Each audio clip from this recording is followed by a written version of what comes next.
شريك له وأشهد أن محمدا عبده ورسوله أعوذ بالله من الشيطان الرجيم بسم الله الرحمن الرحيم يا أيها الذين آمنوا اتقوا الله حق تقاته ولا تموتن إلا وأنتم مسلمون وقال الله سبحانه وتعالى في كتابه أيضا يا أيها الذين آمنوا اتقوا الله وقولوا قولا سديدا يصلح لكم أعمالكم ويغفر لكم ذنوبكم ومن يطع الله ورسوله فقد فاز فوزا عظيما. Dear brothers and sisters, today I want to talk to you about the role of Muslims in politics, especially American Muslims. In fact, not the role, scratch that. Today I want to talk to you about the duty of American Muslims in politics, especially in America and global politics. Allah subhanahu wa ta'ala says in the Quran, Bismillahir Rahmanir Rahim, لَقَدْ أَرْسَلْنَا رُسُولَنَا بِالْبَيِّنَاتِ وَأَنزَلْنَا مَعَهُمُ الْكِتَابَ وَالْمِيزَانَ لِيَقُومَ النَّاسُ بِالْقِسْطِ. Allah subhanahu wa ta'ala is saying that we have sent messengers. We have sent messengers. This is in plural. We have sent messengers with a clear message. We have sent messengers with a clear message, and along with them we have revealed al-kitab wal-mizan. So these messengers have come with a book and with a balance, the mizan. Now it's very interesting.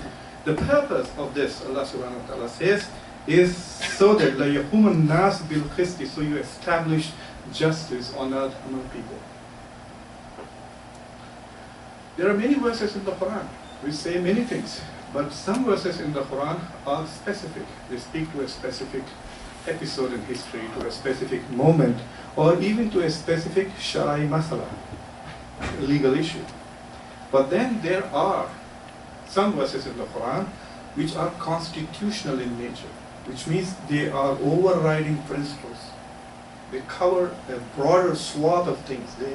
They explain to us what is the philosophy of our faith, what should be the guiding principles of society. And this ayah, subhanallah, is one of those verses, which tells us the purpose of sending messengers. In just 2 lines, Allah subhanahu wa ta'ala is saying, we have sent you messengers to all of humanity who spoke to us in our languages. There is nobody on earth who has not received a messenger from Allah subhanahu wa ta'ala. So Allah subhanahu wa ta'ala has sent us messengers with a clear message, and with them He has sent a book, a message, a scripture, and a balance, so that people may establish justice. So you can see the whole entire cosmology of creation is summarized in these 2 verses, that God has sent us messengers, because ultimately He wants to see justice established on earth. And in order to see that justice established on earth, He has empowered, armed these messengers with His book and with His mizan. So the critical thing is, we all know what the book is. We know what the message is. Prophet ﷺ brought with him the Quran. Isa alayhi salam brought with him the Gospels. Musa alayhi salam brought with him the Torah. Dawood alayhi salam brought with him Zabur and the Psalms. We know what these books are. But what is mizan? What is the balance? A lot of commentators have understood mizan to mean the Sharia. But what is also interesting is, if you look at the construction of the sentence, it is outside the book. The Sharia is in the book. It is in the kitab, fil kitab. So what is it that is coming other than the book is the question that we need to address today. And I submit to you that that other thing that Allah subhanahu wa ta'ala has revealed is wisdom and judgment and the capacity to know and recognize injustice. The mizan is the capacity inside us to recognize injustice. If there is injustice taking place anywhere and we perceive it and we see it and we witness it, then the mizan inside our soul should become disturbed.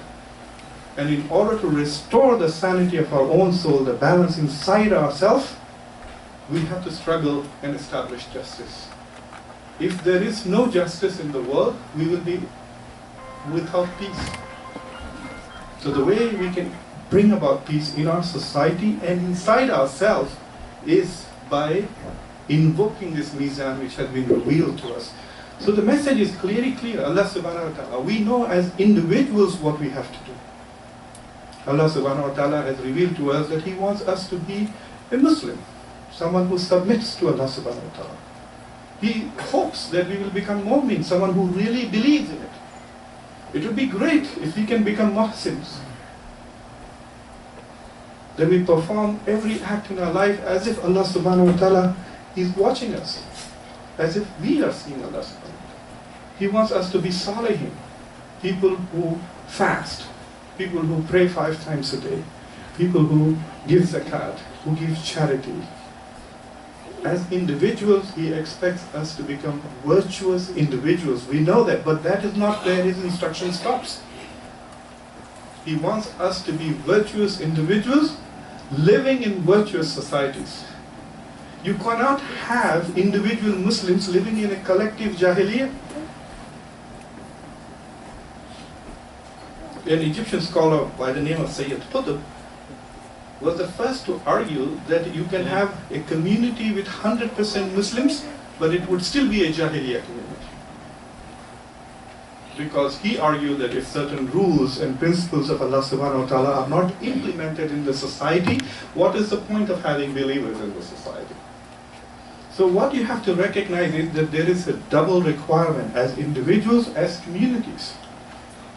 Aqimu Salāt wa aqimu zakat. We are supposed to establish the institutions. Allah subhanahu wa ta'ala doesn't say just pray. He says establish prayer. He doesn't say just give charity. He says establish charity. It's a far bigger communal, institutional, political requirement. So the thing that we must all remember is that it is not sufficient that we be pious and virtuous in isolation as an individual. We have to work simultaneously to achieve both things, which is improve the virtue of the society and community we live in, and improve the virtue of our souls as our individuals. So tazkiyah and nafs is not just about purifying our souls, but it's also purifying the society that we live in. That is an important message for us to recognize. Allah subhanahu wa ta'ala says in the Quran, in Surah Al-Imran, أعوذ بالله من الشيطان الرجيم بسم الله الرحمن الرحيم وَلْتَكُنْ مِنْكُمْ أُمَّةٌ يَدْعُونَ إِلَى الْخَيْرِ. What he's trying to say is that he wants that there be among us. He wants from us to be a community which will invite people to do good. وَلْتَكُنْ مِنْكُمْ أُمَّةٌ يَدْعُونَ إِلَى الْخَيْرِ وَيَأْمُرُونَ بِالْمَعْرُوفِ وَيَنْهَوْنَ عَنِ الْمُنْكَرِ وَأُولَٰئِكَ هُمُ الْمُفْلِحُونَ.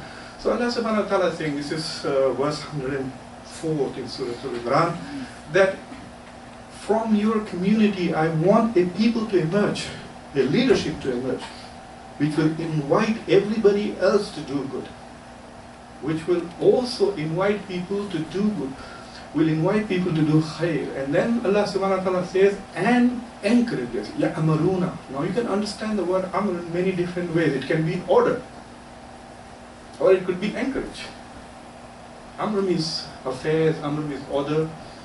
So ya'amaruna, so Allah subhanahu wa ta'ala saying encourages us to do good. But here he's using the noun, something that is ma'ruf. And then saying forbid that which is munkar, and so that you may be successful. Now Muslims have understood this in a range of ways, very broadly. This ayah is very, very important. Allah subhanahu wa ta'ala repeats this in the same surah. Allah subhanahu wa ta'ala says, Bismillahir Rahmanir Rahim, Kuntum khayra ummatin ukhrijatan nas. Allah subhanahu wa ta'ala, the first verse is addressing all of humanity and saying that I want from this humanity a community to emerge which will encourage good. But then Allah subhanahu wa ta'ala is addressing that community, which is us. He's addressing Muslims directly and saying, Bismillahir Rahmanir Rahim, Kuntum khayra ummatin ukhrijat lin-nas ta'muruna bil ma'ruf wa tanhauna 'anil munkar wa tu'minuna billah. He's saying that you are that special community that I have extracted, ukhrijat lin-nas, for the purpose of humanity to do what? He mentions 3 things, but look at the order in which he mentions. So that you are the one that encourages people to do good. Ta'amuruna bil ma'ruf. Tanhauna 'anil munkar. You forbid that which is evil, and you believe in God. These are the 3 qualities. You believe in God. You encourage what is good and what is bad.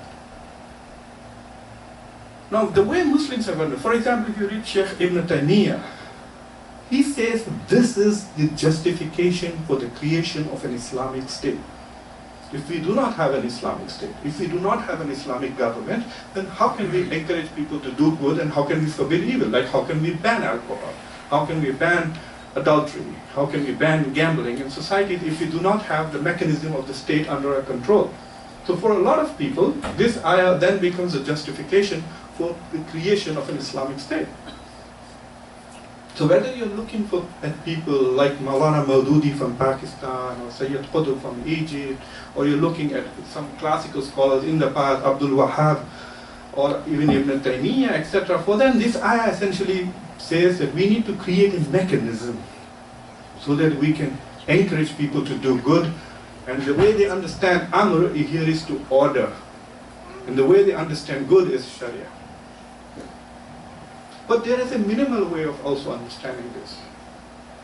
And that is very important for us to understand, because when Allah subhanahu wa ta'ala is saying that min ummatun yad'una ila al-khair, someone who invites people to do good. So he's already said you are a people who go out there to call good. And then he's saying it's not redundant. Wa ya'muruna bil ma'ruf. It's a different word, different concept. So what is ma'ruf? If you look at all your English translations of the Quran or this ayah, they simply just gloss over it and say that who adjoins goods, those who encourage good. And they translate khair also as good. But there is a difference between what is khair and what is ma'ruf. Ma'ruf is that which is well known. As you say in other languages, mashhur, something that is famous, well known. Ma'ruf is something that is from the word arafa, to know. You know this. But what is known? Allah subhanahu wa ta'ala is not saying that what is revealed, what is known. And this is very important to understand, because what is known means what is commonly understood as a good principle. For those of us who are living as minorities, as Muslims who are living as minorities, especially in Western societies, what is ma'ruf is what all of us agree in this country as being good. So the ma'ruf values in America will be freedom of religion, freedom of speech, pluralism, religious tolerance, treating everybody equally regardless of their race, regardless of their religion, regardless of their lifestyle. Those are ma'ruf values. So in the context of American culture, for us, it's not about imposing the law on other people, but it is about encouraging everybody in the society to pursue those values which are known and recognized. Imagine if you're having a fight, even if it's a religious fight with a community which has different values. There are some values which are shared, such as waving the white flag. These are not Sharia values from any religion. These are well-known customs which have existed for thousands of years. In fact, if we get into a fight with somebody from Jupiter, and if we are losing, we might wave a white flag and hope that they recognize this, and hope that this principle is universal. So there are some universally recognized values and principles, and I think that is what this lafz ma'ruf is referring to. So if you are pursuing, we need to be able to have the capacity to recognize what our universal values are. But you must understand that we cannot make a philosophy of Islam, whether political or legal, based on just one or two verses. You have to look at the Quran in its entirety. There is another verse in the Quran. Allah subhanahu wa ta'ala says in Surah Al-Baqarah, أعوذ بالله من الشيطان الرجيم بسم الله الرحمن الرحيم لا إكراه في الدين قد تبين الرشد من الغي. Allah subhanahu wa ta'ala is saying there is no compulsion in religion. لا إكراه في الدين. And it's a very interesting ayah. It's like as if Allah subhanahu wa ta'ala is puzzled. Why do you need to force? Why do you need to force? قد تبين الرشد من الغي. The truth has become clear from what is not true. What is right? The word rushd is very interesting here. Rushd is also used for maturity, for that which is right, which is correct, which is profound, which is sophisticated. So Allah subhanahu wa ta'ala is saying, look, you have to really be intellectually challenged to listen to my words and not recognize them as the truth. Once the revelation has come to you, it has become very clear what is right and what is wrong. Why do you need to force? It's like you're having to force people not to eat poison and eat medicine. that is the puzzling part. So this ayah is very beautiful. Allah subhanahu wa ta'ala says, La ikraha fi din, there is no compulsion in religion.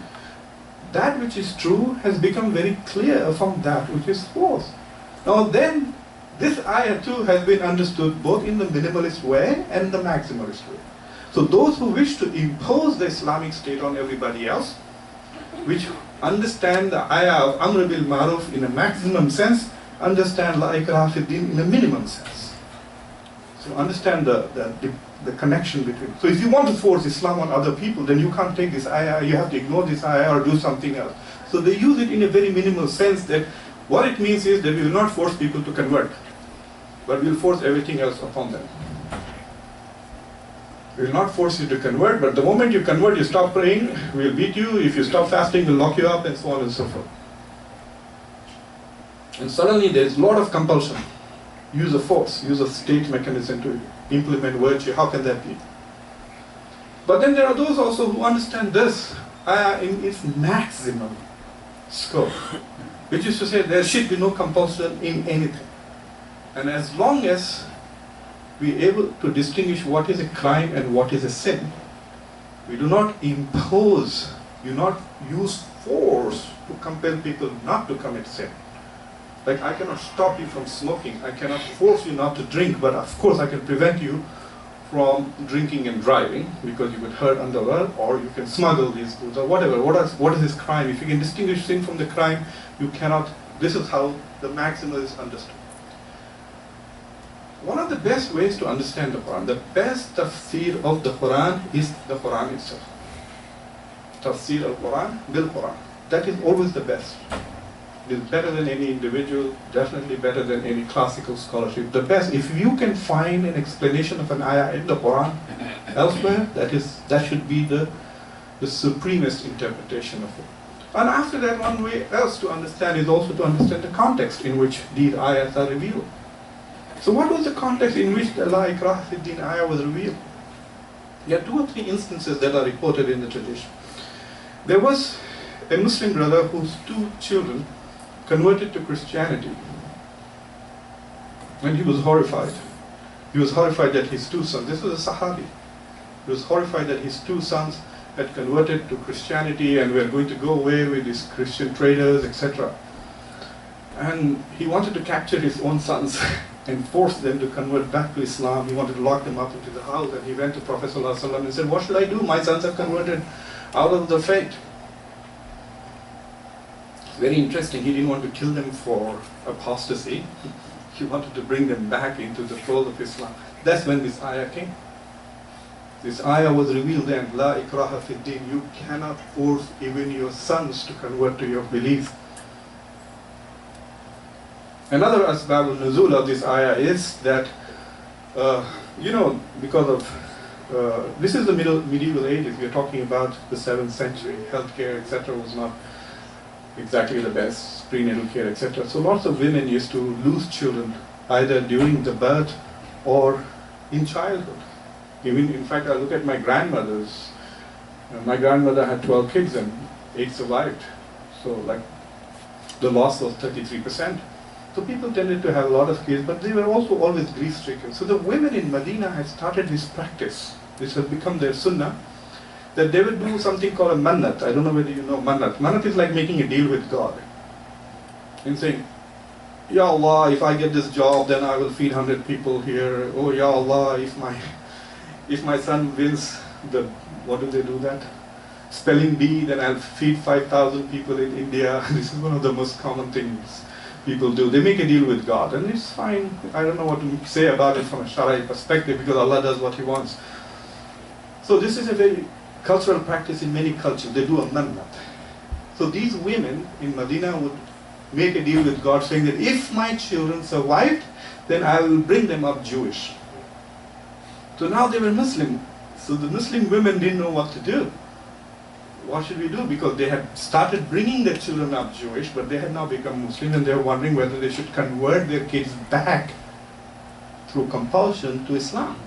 And this is the second instance which is reported in history where Allah subhanahu wa ta'ala said, La ikraha fi din. No, you can't use compulsion in religion. So even the most strictest and the most narrow-minded of Muslim scholars historically has stopped at forcible conversion because of the asbab al-nuzul of this ayah. So if you put these two ayahs together, then we are faced with this situation that you cannot force, we cannot be those who compel people to share our beliefs. We cannot force anybody to do things which are religious and personal. What can we do? We can encourage, we can persuade, we can educate. And it makes our task as minorities very easy, because we are 1% of America. The talk of implementing by force is ridiculous anywhere. So what do? We become a force for the good. We encourage not only ourselves, our community, but the larger community to pursue what is good and abstain from what is bad. We become a moral force in the political culture of America. That is our responsibility. Allah subhanahu wa ta'ala is going to ask us that question. How come these things happen in America while you were there?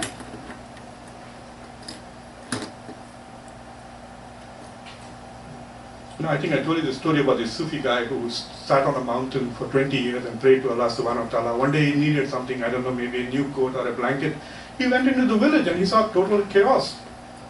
Racial discrimination, injustice, violence against minorities, abuse of people. And so he looked at it, he was horrified by the world and said, Ya Allah, what's going on? Why don't you do something? So Allah subhanahu wa ta'ala said, I have already done something. He said, what? He said, I created you. Meaning, why are you sitting up in the mountain? Why don't you go down in the village and reform and become a force for good? Now that is our job. Allah subhanahu wa ta'ala is going to ask you, if there is evil in Lancaster, you're responsible.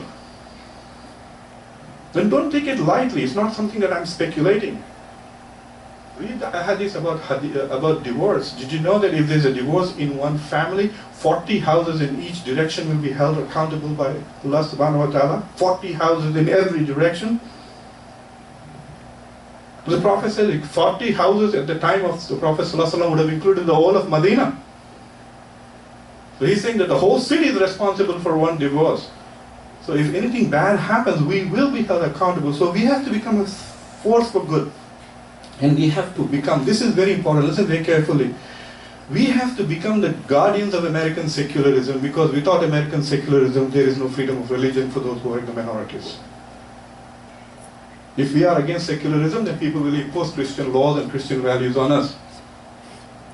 And if you deny the divinity of Jesus, then you're committing blasphemy according to Christian laws. So it's very important that other people's religious values not be imposed on us. And we have the freedom to practice our deen, inshallah, the way we want and the way we understand, like we are doing right now. And this is a precious, precious thing which is not available to many Muslims, even in their own countries. This is the thing that we need to guard for ourselves and for the rest of America, to protect America's freedom. We are a tiny minority. Things are simplified for us. We can only be an advocate for good. No need to force anything. The things that we need to do is fight against corruption, fight against social injustice. We become a force to protect religious freedom. We become a force that goes beyond our borders. Help people in other parts of the world that need our help. America is a powerful country. America is a rich country. Some of our resources can be used to do khair for other people, and Muslims should become advocates of ethical American foreign policy, compassionate ethical foreign policy. We should be not the cop of the world, but we should be the social worker of the world. As Muslims, we should try to transform America from being a cop of the world. We're not policing the world, but we want to become social workers of the world. Help the poor, the starving, the miserable. That is what Allah subhanahu wa ta'ala is going to ask us. Become a force for education. Become a force against wars. And we should be soldiers against poverty. We need to become soldiers against poverty. أقول قولي هذا واستغفر الله لي ولكم.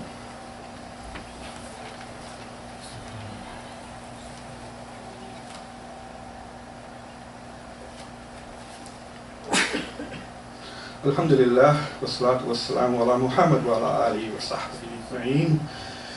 Dear brothers and sisters, there are two ayahs in the Quran, in Surah Al-Nisa, that I want you to, hopefully if you get time today, go back and read them and reflect upon them and read their history, the revelation, etc. It can't be done in 30-40 minutes, but I will share some essential aspects. The verses are 58 and 59 in Surah Al-Nisa.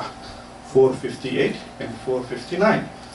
And listen very carefully to what Allah subhanahu wa ta'ala says in this ayah. Allah subhanahu wa ta'ala says, Inna Allah ya'murukum an tu'addul amanati ila ahliha wa iza hakamtum bayna an-nas an tahkamu bil adl. Allah subhanahu wa ta'ala is saying, indeed Allah commands you to render trust to whom they belong. And when you judge between people, judge with justice. It's a very simple, you could miss the meaning. It's one of the most important ayahs for governance in the Quran. Allah subhanahu wa ta'ala is saying, render trusts and responsibilities to who really deserves it. After the conquest of Mecca, when Mecca submitted to Prophet ﷺ's governance, the Prophet ﷺ's uncle, Abbas radiallahu anhu, wanted the keys to the Kaaba for himself and his family and his posterity. Kaaba was always very important to the Arabs. Even the Hajj was performed before Islam, but the influential families in Mecca had divided responsibilities. For example, the Prophet ﷺ's family was responsible for distributing water. There were those who were responsible for maintaining the Kaaba, those who were responsible for maintaining inside of the Kaaba. So there was one gentleman who had the key, and his family had had the key to the Kaaba for many, many centuries. And Abbas radiallahu anhu wanted that key for himself, and of course, Ahlul Bayt, that's what the implication was, that the Prophet's family should have this. After all, it's the Kaaba. Who else deserves more than the Prophet's family to have the key? So the Prophet ﷺ asked him to surrender the key. The man resisted. First he said, no, this is something that my family had. They said, you have lost the city. You've lost everything. You have nothing. Just give the key. So he gave the key to Prophet Muhammad ﷺ. And then this ayah was revealed.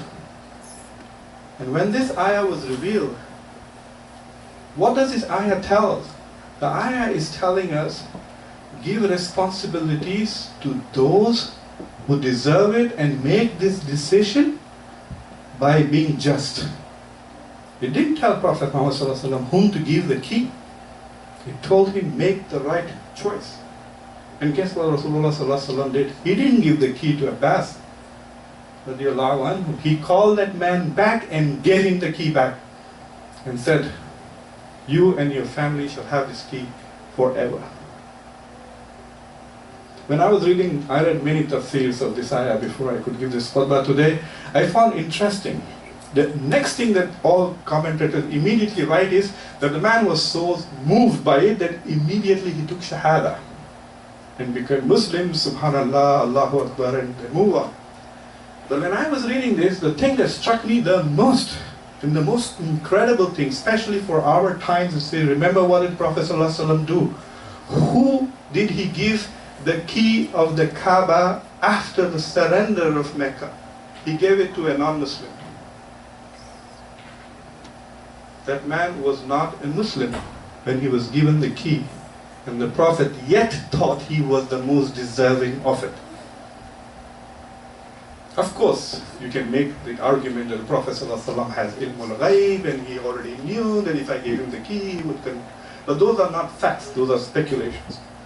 This is an important lesson for Muslims, that when you judge, when you vote, give the vote to the person who deserves the most. Don't judge him and say, oh my God, he's Jewish, I will not vote for him or her. Oh my God, he's Christian, oh my God. No, that is not the sunnah of the Prophet Muhammad ﷺ. And that's not the command of Allah subhanahu wa ta'ala. When you cast your vote, you are doing exactly this. You are rendering responsibilities to somebody, and if you violate that amana, you are going against this command to do khair.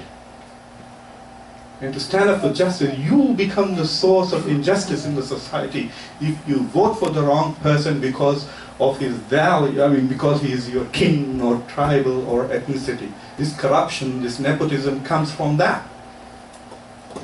In the next ayah, Allah subhanahu wa ta'ala says, A'udhu billahi minash shaitanir rajim, Bismillahir rahmanir rahim, Ya ayyuhallazina amanu, ati'ullaha wa ati'ur rasul, wa ulul al-amr minkum.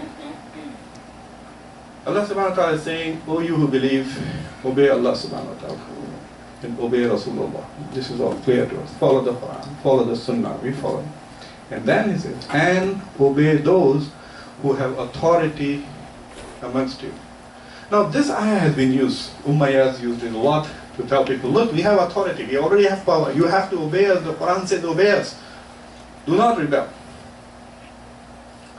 Unfortunately, at that time, people didn't have the experience of democracy and didn't really think in those terms. So this thing really worked for many centuries. But if you look at it very clearly, Allah subhanahu wa ta'ala is not saying, obey Allah, obey the Prophet, and obey anybody who has power over you. He's not saying that. He's saying, obey Allah, obey the Prophet, and obey those amongst you who have authority. From you, minkum. And the way I understand that, and you're welcome to accept it or reject that, is how will people have authority from among us? Only through our selection of them as our leaders. So these two ayahs put together put a great responsibility on American Muslims, especially this year. This election is going to have a huge impact in the moral, political, cultural, and economic direction of this country and the rest of the world. Sometimes I think that Iblis himself is contesting the elections this year. And it is our job. It's our job to throw stones at Iblis, and those stones are votes. That is our votes, our money, our campaign finance, our time that we can devote. So that's important. Do not sit back. Can you imagine that Allah subhanahu wa ta'ala just runs a video of you on the day of judgment and say, this video is just the football games you watched while your community and your country were going down the drain. I hope you enjoyed the video games, watching these games, because now you will be in hell. And because of you, lots of people lived in hell on earth. This is very important. Take your responsibility as a Muslim seriously. On Monday in Delaware, the Delaware Council on Muslim and Global Affairs is really pulling off something which no Muslim organization to my mind has succeeded. We are actually hosting the debate for those who are running for Congress. And the questions that will be, I will be the one who's framing and asking most of the questions. So can you imagine that the questions which you never hear in mainstream media will be asked of people who want to be the only congressman that Delaware sends? You have to be engaged. We are bringing them to hold them accountable. We're holding them accountable and tell us what they're going to do for us in the Congress. And that is very important. We are less than 1% in this population, but you can punch very high above your weight if you are more and more engaged. If your heart is clear, if your purpose is good, then people will support you. And that is one of the most important things that we need to do. ربنا آتينا في الدنيا حسنة وفي الآخرة وحسنة وقنا عذاب النار. I pray to Allah subhanahu wa ta'ala that He helps us understand the political, social and cultural responsibility of being a Muslim. We all understand what it means as an individual, but I hope Allah subhanahu wa ta'ala gives us the wisdom and the recognition that Allah subhanahu wa ta'ala expects us to become the force for the good in our society. He has chosen us to be exemplary. He has chosen us to be that community which acts on His behalf. We are Khalifatullah on earth. And it is our job to campaign for good and campaign against evil. إن الله يأمر بالعدل والإحسان وإيتاء ذي القربى وينهى عن الفحشاء والمنكر والبغي يعظكم لعلكم تذكرون وأقيموا الصلاة